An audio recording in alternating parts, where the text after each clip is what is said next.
नमस्कार दोस्तों, स्वागत करती हूँ आपका अपने चैनल सरस्वती टीचर्स क्लासेस में। तो यूपी टेट की तैयारी शुरू हो चुकी है। मैं आपको पूरा डीपली बताऊंगी जिससे समझने में आपको कोई प्रॉब्लम ना हो। तो ये वीडियो जो है, आज मैं हिंदी पढ़ाने वाली हूँ और अलंकार पार्ट 2 पढ़ाऊँगी। तो ये वीडियो ट्रिकी बेस पर आधारित है, आप अलंकार को अच्छे से समझ जाएंगे। कुछ वर्ड पर आधारित है और पार्ट 1 जो है मैं अपलोड कर चुकी हूँ। पहले पार्ट में हम लोग शब्द अलंकार पढ़े थे और आज मैं आपको अर्थालंकार पढ़ाऊंगी। इसमें 6 अलंकार की बात हम करेंगे, उपमा, रूपक, उत्प्रेक्षा, अतिशयोक्ति, भ्रांति और संदेश के बारे में। और पहले का 3 यानी 9 हो जाएगा। तो आइए मैं उपमा बताती हूँ। उपमा अलंकार यानी कि उप माने समीप और म मतलब जो होता है मापन यानी कि तुलना। अगर हम उदाहरण दें आपको, जैसे किसी एक चीज़ से दूसरे की तुलना करना, जैसे हम किसी एक चीज़ से दूसरे चीज़ की तुलना करते हैं, उसी को उपमा अलंकार कहते हैं। जैसे इसकी ट्रिक भी है, यदि उदाहरण में सा और सी आए तो उपमा अलंकार है। जैसे आप कभी आपको दिया हो उसमें सा सी देखने को मिले तो आप समझिएगा कि ये उपमा ही है। जैसे चांद सा सुंदर मुख दिया है यहाँ पे, तो यहाँ पे आप देख सकते हैं कि सा लगा हुआ है। तो सा हमारा क्या है, जो ट्रिक मैं अभी भी बताई हूँ उसमें भी सा था, यानी कि सा से पहचान में आ रहा है कि हमारा ये उपमा है। अगर ये सा ना हो तो भी चांद सुंदर मुख अगर रहता है तो भी समझ जाएगा कि जो ये चांद है और ये मुख है, तो ये मुख का जो तुलना है चांद से किया गया है, क्योंकि इसमें तुलना भी करने को बोल रहा है। तो एक तो तुलना हो गया और दूसरा चीज़ हमारा ये सा हो गया। तो इससे हमें समझ में आ रहा है कि उपमा अलंकार ही है। इसमें उपमा अलंकार में कुछ भेद भी हैं। क्या भेद, आइए बताते हैं। पहला है उपमेय और दूसरा है उपमान। जो सामने प्रस्तुत हो और उसकी तुलना की जाए उसे हम उपमेय कहते हैं। मतलब जो चीज़ सामने हो और उसकी तुलना हम करें किसी से तो उसे उपमेय कहेंगे। और जैसे उपमान उसको कहेंगे जैसे प्रसिद्ध व्यक्ति से तुलना की जाए और वो सामने उपस्थित हो तो उसे हम क्या कहेंगे, उपमान कहेंगे। जैसे चांद जो हमारा है वो क्या है, उपमान है, क्योंकि चांद हमारे पास तो है नहीं, वो अनुपस्थित है, तो इसीलिए चांद को उपमान कहेंगे।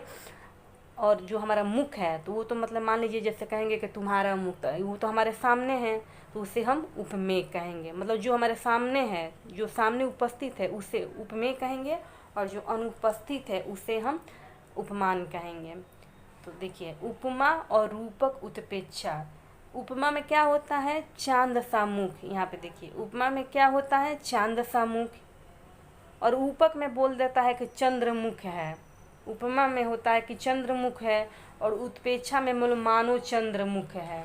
तो इसमें तो आपको बता रहा है कि चांद सा मुख है, लेकिन इसमें डायरेक्ट आपको बोल दे रहा है कि चंद्रमुख है, जो मुख है वो चंद्र जैसा है। और इसमें कंफर्म नहीं हो पाता है, मानो चंद्रमुख है, इसमें कह रहा है। उत्प्रेक्षा में कह रहा है कि मानो चंद्रमुख है। तो रूपक, उपमा, रूपक और उत्प्रेक्षा तीनों आपको बताए हैं यहाँ पे। आइए अब रूपक के, पहला तो उपमा हो गया, ये दूसरा रूपक के बारे में बताते हैं। तो ये हमारा हुआ रूपक अलंकार। इसमें क्या, तो जहाँ उपमेय में उपमान का भेद रूप से आरोप है रूपक में, जैसे नोट है, इन अलंकारों में ज़्यादातर योजक चिन्ह आपको देखने को मिलेंगे।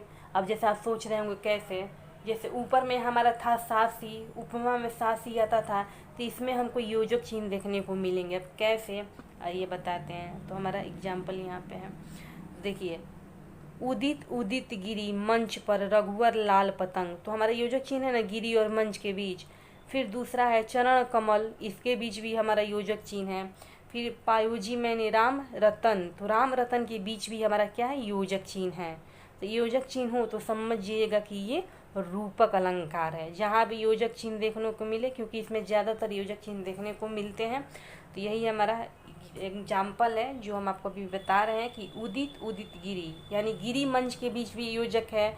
चरण कमल या कमल चरण कहो, या रतन कहो, या फिर नाम रतन कहो, या फिर राम रतन कहो, बात एक ही है। तो फिर दो देखिए, यहाँ पे भी लगा है, यहाँ पर भी लगा है, यहाँ पर भी लगा, तो ये हमारा क्या हुआ, रूपक अलंकार हुआ। आइए उत्प्रेक्षा के बारे में पढ़ते हैं कि ये क्या होता है। तो यहाँ पर भी ट्रिक है, तो जैसे इसमें जहाँ आता है आपका मनु, मानहूँ, जनू, जानहूँ, ज्यों, मानो, जानो आदि, इसमें ऐसे ही ये लगा कर ही क्वेश्चंस पूछे जाते हैं। अब पेपर में भी हमारा अलंकार से जो है 1 नंबर का क्वेश्चन बनता है, हमेशा 1000 बार पूछ चुका है अलंकार से, तो 1 नंबर का क्वेश्चन यहाँ से बनता है। तो यहाँ पे आपको बताएं उत्प्रेक्षा में यही पूछेगा, जहाँ, मनु, मानहु, जौनु, जानहु, ज्यों, मनु, जानो आदि यही सब आएंगे। जैसे एग्जाम्पल आप देखो, सो तुम जानहु अंतर्यामी, पूरहु मोर मनोरथ स्वामी। तो आया नहीं यहाँ पे जानहु, जानहु यहाँ पे आया। फिर दूसरा देखिए, सोहत ओढ़ पीत पट श्याम सलोन गात, मानो नील शैल पर आत्म पर्यो प्रभात। आया ना, यहाँ पर भी आया। तो इसी में जहाँ ये सब आए तो समझ जाइएगा को उत्प्रेक्षा ही आपका है, क्योंकि इसमें ज़्यादातर यही था, मानहूँ, जानहूँ, यही सब ज़्यादा इसमें पूछा जाता है। हो गया उत्प्रेक्षा, कन्फर्म हो गए आप। आइए अब बात करते हैं आगे। तो ये हुआ हमारा अतिशयोक्ति अलंकार। ये क्या है तो इसके बारे में भी बढ़ते हैं। किसी भी बात को बढ़ा चढ़ा के बोलना, जैसे कोई छोटी छोटी बातों को भी बड़ा करके बोलता है। जैसे आप देखे होंगे कि कभी कभी कुछ लोग जो होते हैं छोटी बात को तूफानी मचा देते हैं, या छोटी छोटी बातों को जैसे इतना बड़ा बना के वो आपके सामने बात करते हैं, जैसे लगता है कि हाँ सच में बड़ा है, कुछ बड़ा हो गया है, मगर वैसा होता नहीं है।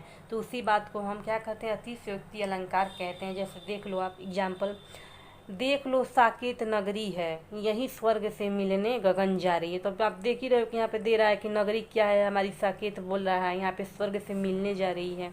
तो यहाँ पे ऐसा है नहीं, ये देख लो साकेत नगरी है, यही स्वर्ग से मिलने गगन जा रही है। तो ये हमारा हो गया अतिशयोक्ति अलंकार। अब पांचवा आता है हमारा संदेह अलंकार।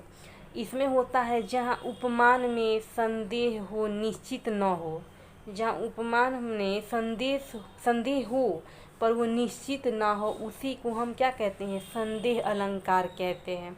जैसे साड़ी बीच नारी है कि नारी बीच साड़ी है, कि साड़ी की नारी है कि नारी की ही साड़ी है। जैसे यहाँ पे दे रहा है तो कंफर्म तो हो नहीं रहा है कब साड़ी बीच में है कि नारी बीच में है। जैसा पढ़ो फिर से, साड़ी बीच नारी है कि नारी बीच साड़ी है, साड़ी ही की नारी है कि नारी ही की साड़ी है।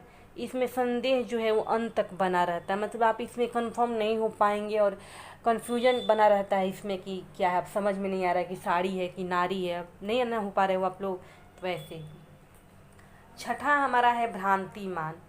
जहाँ भ्रम की स्थिति पैदा हो जाए उसी को हम भ्रांतिमान अलंकार कहते हैं। जैसे ओस बिंदु चुग रही है, हंसनी मोती उनको जान। जैसे यहाँ पे जो हंसनी है वो मोती चुनती है, लेकिन वो ओस की जो बूंद है उसको वो मोती समझ के क्या कर रही है, चुग रही है।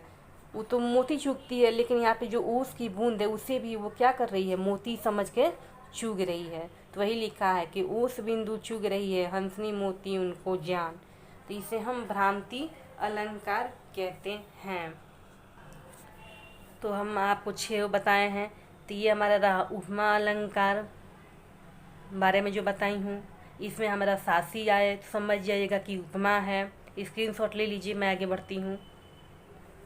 और रूपक में होगा जहाँ योजक चिन्ह आए तो आप समझ जाइएगा कि वो जो है हमारा रूपक है।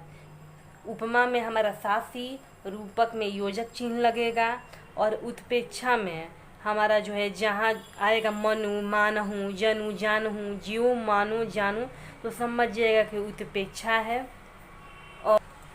और जो है किसी भी बात को जो है वो छोटी छोटी बातों को अगर बड़ा करके बताया जाता है तो वो हमारा हो जाएगा अतिशयोक्ति अलंकार हो जाएगा। जैसे छोटी बातों को बड़े में कहते हैं। स्क्रीनशॉट ले लीजिए। फिर आता है हमारा संदेश। तो इसमें हमारा होता है जो निश्चित ना हो, अगर हम इसमें कन्फर्म नहीं हो पाते हैं और ये हमारा लास्ट तक बना रहता है, इसी को हम संदेह अलंकार कहते हैं, जहाँ हमें कन्फ्यूजन बनी रहती है। भ्रांति में है कि जहाँ यहाँ हमको जो है भ्रम में रहते हैं हम लोग, कन्फ्यूज, यहाँ पे हम कन्फ्यूज रहते हैं कि इसमें हो क्या रहा है। जैसे यहाँ पे मोती ये चुगती है, यहाँ पे उसकी बूंदे को ये चुग रही है, तो ये हमारा भ्रांति, इसमें कन्फ्यूजन बना रहता है, भ्रम की स्थिति रहती है, और यहाँ पे भी हमारा संदेह लास्ट तक बना रहता है। इसी को हम भ्रांतिमान और उसको संदेह अलंकार कहते हैं। स्क्रीनशॉट लीजिए। अगर कैसा रहा हमारा वीडियो, अगर आपको हमारा वीडियो अच्छा लगा हो तो ज़्यादा से ज़्यादा सब्सक्राइब करिए। तो मिलते हैं आपसे नेक्स्ट वीडियो में, तब तक के लिए धन्यवाद।